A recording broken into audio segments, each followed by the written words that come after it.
have 1 million, buy a car, it's gone. 3 million, buy a brand new house, it's gone.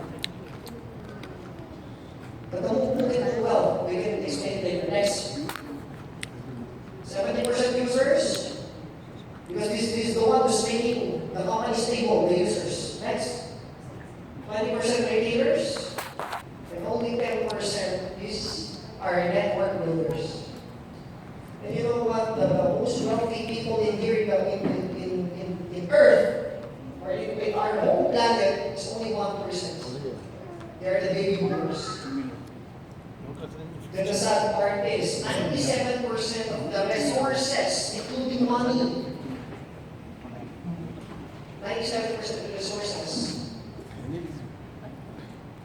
only 3% is enjoying the 97%.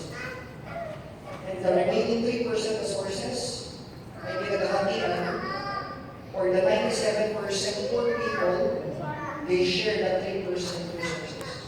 That's not. If you read the book about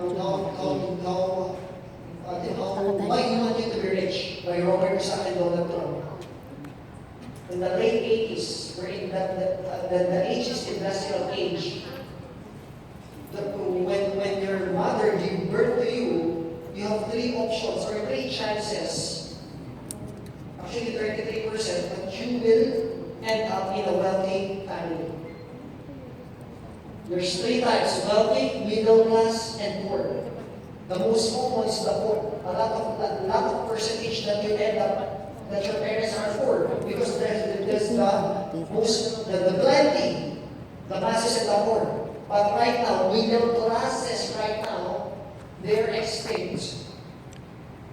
Why? Middle classes, ano ba may base there?